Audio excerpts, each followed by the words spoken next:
Hello everyone. कैसे हैं आप सभी लोग। आज हम स्टार्ट करने वाले हैं क्लास 9 का चैप्टर मोशन, जो कि फिजिक्स के सेक्शन में आता है। और ये बहुत ही इंपॉर्टेंट चैप्टर इसलिए है बेटा, क्योंकि ये आगे के चैप्टर्स का एक तरीके से आप बेस कह सकते हो। तो हर एक टर्म्स को बहुत अच्छे से समझना इस वक्त बहुत जरूरी है इस चैप्टर में। ठीक है, सो लेट्स स्टार्ट। यहाँ पे देखो, सबसे पहले क्या है, objects and bodies around us. हमारे आसपास क्या क्या चीजें हैं। देखो यहाँ पे सबसे पहले ये क्या दिख रहा है हमें, ट्री। क्या है ये, ट्री है। ये एक कार मूव कर रही है ना, कार इज मूविंग। ये एक फैक्ट्री दिख रही है हमें।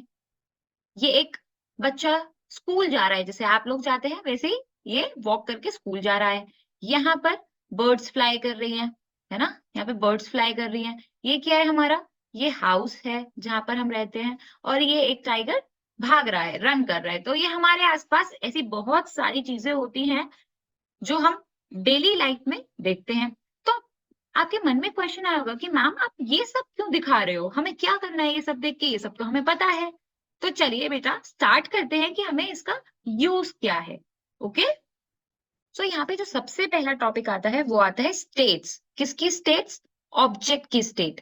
किसी भी एक ऑब्जेक्ट की या बॉडी की क्या स्टेट्स पॉसिबल है। जैसे आप केमिस्ट्री में भी पढ़ोगे कि किसी भी मैटर की 3 स्टेट्स होती हैं। फॉर द टाइम बिंग आप पढ़ोगे सॉलिड, लिक्विड, गैस। बाकी का आगे बड़ी क्लासेस में आप पढ़ते हो कि एक चौथी स्टेट भी होती है। बट ऐसे ही यहाँ पर जो ऑब्जेक्ट होता है उसकी 2 स्टेट्स पॉसिबल है बेटा, एक रेस्ट और एक मोशन। रेस्ट हम कब बोलते हैं, जब कोई भी ऑब्जेक्ट उसकी पोजीशन फिक्स्ड रहे टाइम के साथ। मतलब टाइम चेंज हो रहा है बट उसकी पोजीशन वही है। सपोज आप यहाँ चेयर पर बैठे हैं, टाइम बढ़ता जा रहा है, 1 घंटा हो गया, 2 घंटे हो गए, आप यहीं बैठे हैं, आपकी पोजीशन नहीं चेंज हुई, तो आप किस पे है, रेस्ट पर है। ठीक, ऐसे ही मोशन को क्या बोलते हैं, मोशन स्टेट कब होती है, जब एक ऑब्जेक्ट अपनी पोजीशन चेंज करता है विद रेस्पेक्ट टू, किसके रेस्पेक्ट में बेटा, टाइम के रेस्पेक्ट में। ठीक है, टाइम के रेस्पेक्ट में। आप एक रूम से दूसरे रूम तक जाते हो तो आपको कुछ ना कुछ सेकंड्स का टाइम तो लगता ही है। तो आप टाइम भी चेंज हो रहा है और आपकी पोजीशन भी चेंज हो रही है, आप वॉक कर रहे हो, एक रूम से दूसरे रूम में पहुंच गए हो। तो वही होती है मूविंग स्टेट। ठीक है, अब जैसे हमने कुछ एग्जांपल्स देखे थे ऑब्जेक्ट अराउंड अस में, वो हमने क्यों देखे थे, क्योंकि हम यहाँ पे जिससे उन्हें कैटेगराइज कर पाए कि रेस्ट में क्या था, ट्री। ट्री आपको रेस्ट में लगेगा, हाउस आपको रेस्ट में लगेगा कि पोजीशन चेंज नहीं होती, है ना। फैक्ट्री आपको रेस्ट में लगेगी कि वो भी एक ही जगह होती है, मूव नहीं कर सकती। मोशन में हमने कार देखी थी जो मूव कर रही थी, है ना। और क्या देखा था, बॉय देखा था जो स्कूल जा रहा था आप लोगों की तरह। और एक चीज और क्या देखी थी, बर्ड्स फ्लाई कर रही थी, है ना, वो भी एक प्लेस से दूसरे प्लेस पर जाती हैं। ऐसे ही एक टाइगर देखा था जो भाग रहा था।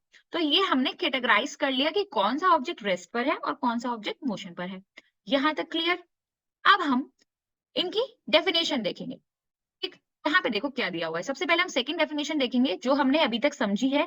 When an object does not change its position with respect to time, जब कोई भी ऑब्जेक्ट टाइम के रिस्पेक्ट में अपनी पोजीशन चेंज नहीं करता, तब वो किस स्टेट में है बेटा, रेस्ट स्टेट में। ये हम पढ़ चुके हैं।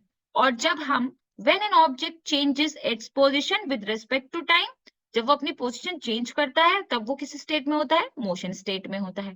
ये हमने बहुत ही अच्छे से समझ लिया। अब आप यहाँ देख रहे होगे एक और डेफिनेशन लिखी हुई है। अब body is said to be at rest if it does not change its position with respect to its immediate surroundings. एक ऑब्जेक्ट या बॉडी रेस्ट पर होती है जब वो अपनी पोजीशन चेंज ना करे with respect to its immediate surrounding. अब इसका मतलब क्या है, इमीडिएट सराउंडिंग्स हम क्या बोल रहे हैं, कुछ समझ नहीं आ रहा मैम।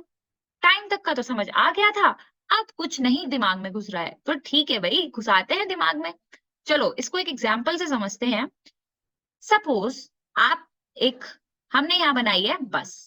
ठीक है, हमने यहाँ क्या बनाई है, एक बस बना ली है। ठीक है, अब आप यहाँ बस में बैठे हो। ठीक, यहाँ आप बैठे हो, आपको मैंने नाम दे दिया ए। ठीक, यहाँ मैंने नाम दे दिया, एक और पर्सन बस में बैठा है, इसको मैंने नाम दे दिया बी। अपनी मर्जी से आप चिंटू पिंटू मिंटू भी लिख सकते हो। ठीक है, ठीक। अब एक पर्सन यहाँ बस के बाहर खड़ा है, इसको हमने नाम दे दिया सी। ठीक, अब हम क्या कहना चाह रहे हैं, हम इमीडिएट सराउंडिंग का मतलब समझने वाले हैं।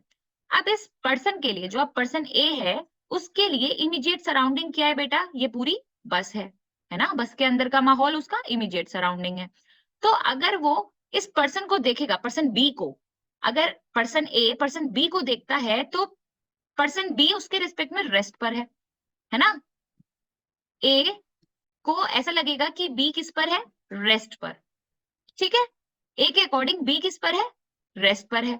बट जो पर्सन सी है उसको बस कैसी दिखाई दे रही है? मूव करती हुई, है ना? उसको बस कैसी दिखाई दे रही है? मूव करती हुई। तो उसके रेस्पेक्ट में, सी के रेस्पेक्ट में जो ए और बी है वो किस में है बेटा? मोशन में है। क्लियर हुआ?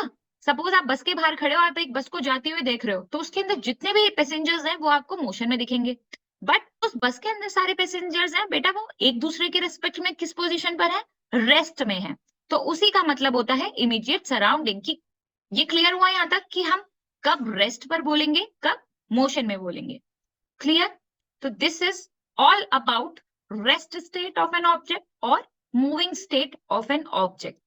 नेक्स्ट वीडियो में हम एक दूसरा टॉपिक लेकर आएंगे जो वो भी एक बेसिक टॉपिक है, तो बहुत ध्यान से पढ़ना है उसको भी और बहुत अच्छे से समझना है। इसमें जो भी आपको डाउट्स हो वो आप मुझसे पूछ ही सकते हैं कमेंट बॉक्स में।